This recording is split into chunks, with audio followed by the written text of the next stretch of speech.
Hi, this is Eva, and this video is about basics of pottery and basics of craftsmanship. So Sandra here is my apprentice, and she's practicing, she wants to be a good thrower, pottery thrower, and she's been doing some basic training, and we thought we're going to start filming her training so people can see how long time it really takes to learn to use the wheel.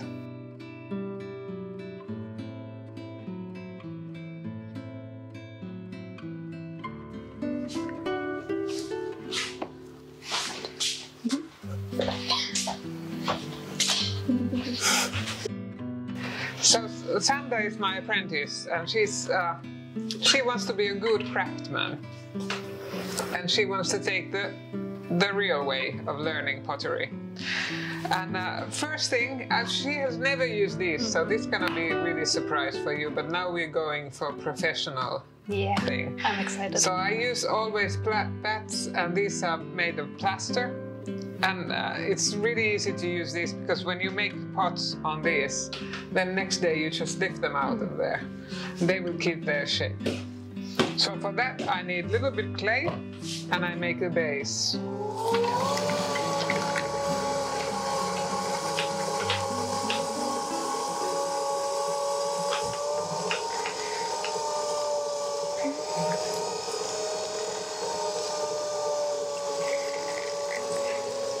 Like that.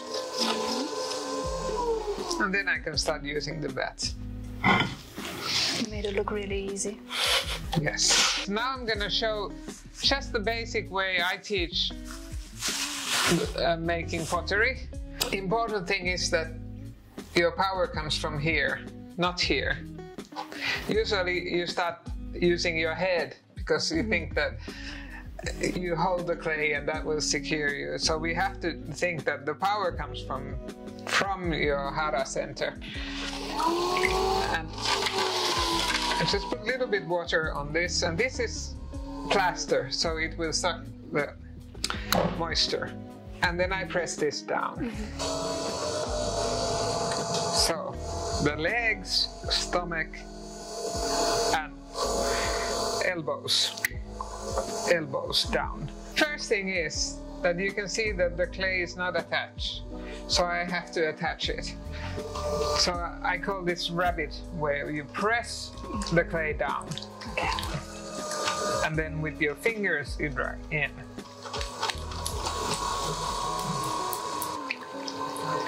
So important thing here is that you don't hold the clay. Usually people, your head will tell that it would be insecure to hold the clay, but if you hold it, you will get a full body massage for free. No, so you press down the clay and then you drag into yourself. Elbows are always locked here. So you press down with your elbows and then you press down with your hands. And now it's attached. And then you start centering. And the way I center the clay is that I lean to it. There's many ways of centering the clay. And this is the way I get the students to learn easiest. But when you go to a different teacher, listen to your teacher and do the way they do it. Once you figure out how to tame central gravity, you can use any technique. But I do it so that I start leaning to the clay. You go from 6 o'clock forward, so arrow here.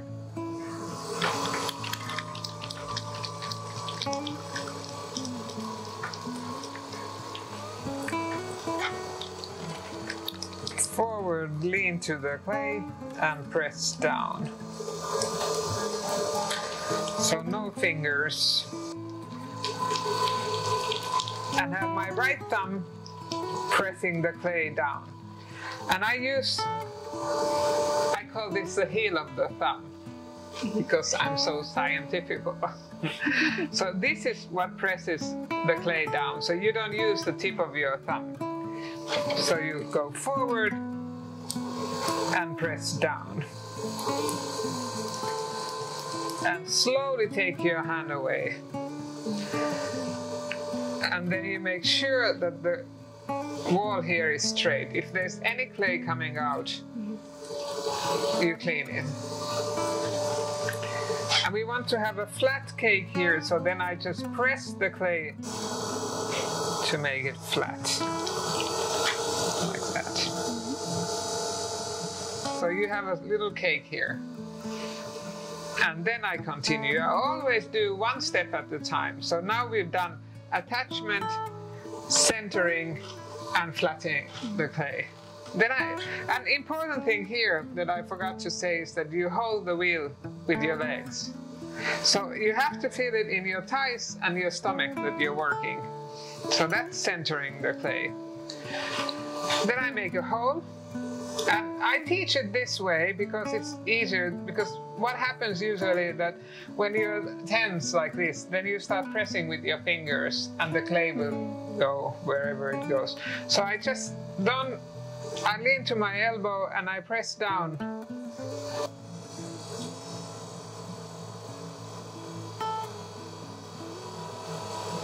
You go also more at an angle in, right? When you press like this. I have this part holding the clay down. You should leave there about 0.7 centimeters clay. And don't worry, you can measure it with this. The tool, spike all the way down, index finger on there, like that.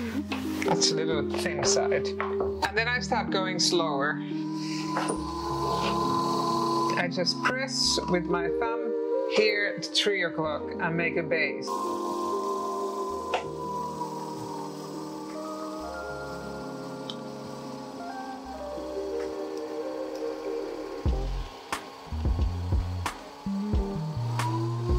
Nice and slowly you take hands up.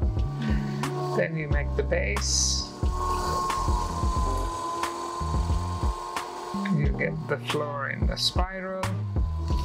And I only make the base, I don't open the mouth too much here.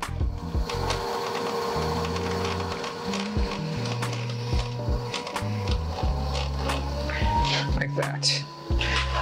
And if you work with white clay, I use Somero clay, which is local clay, so it's important that you work with the base a little bit, that you get all the clay particles to go in the spiral there too.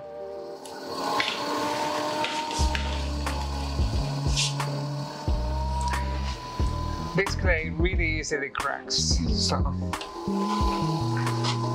Then we will make a volcano. You just press the clay in one go.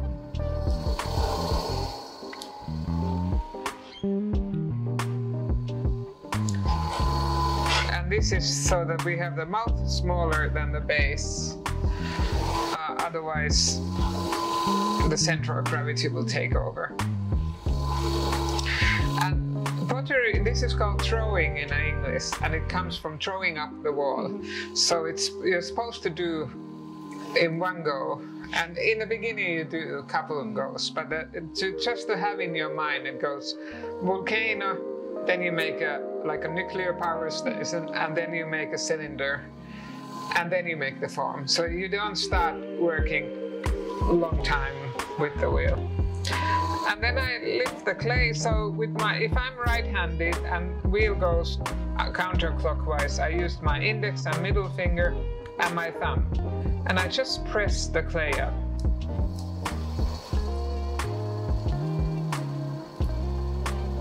Nice and strong. And when I come to the top, it should look like Harrisburg nuclear power station. But this is important because of the center of gravity. And then I make the cylinder. I press from inside, elbow down, lean to my right elbow, here at 3 o'clock, always supporting from both sides. And when I come to the top, always take your hands slowly away. And now, because Sandra's practice is to make cylinders, it's ready. So you dry the inside. Take a bite out of there. And there you have a cylinder. So you make one, And then you use this. You put this here.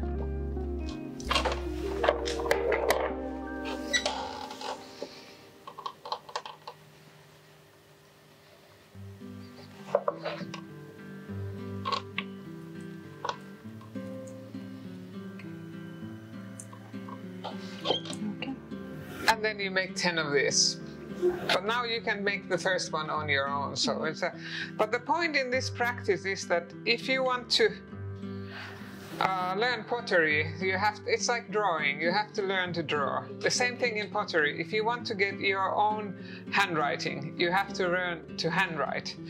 And it takes a long time to really learn to control the wheel. So this is a good practice, and after you have mastered this, then we make another form, and after you have mastered that, then we make another form. And this we don't save, it's a practice piece. We just make it after she has done the 10, we'll look at them, and then she will cut them in half, and we will make clay out of it, and she will practice again. Start over and over. Yes. So if you want to learn pottery, don't fall in love with your first pieces. Usually what happens is that people start doing all these things and then they get anxiety because they have all these not so well done pots around their house. So it's just use the clay over and over again and learn the craft. And then when you have skill, then you will be much happier with your pot. So these are what Sandra practiced on last week, and now they are dry. So we will make clay out of them again. So I just put them in the water, and you have to let them dry truly, like all the way, because then you can just put them in the water. It's going quite well here. Oh, actually, here's the markings. Yes. For the practice. Let's see. Yeah. More water? No. It will go down because we have to, don't put too much water here because when it has dissolved, this will turn to sand, and then we will put it on the plasterboard over there, and then tomorrow you need to wedge it, and it will be back to clay. So thank you for watching this video, and I have been giving pottery classes at my studio for a few years, and I promise to make this video for my students. And also, if you want to learn about the wild clay, mindfulness pottery, and pottery wheel, you're welcome to join our workshops in Helsinki. Bye-bye. Bye.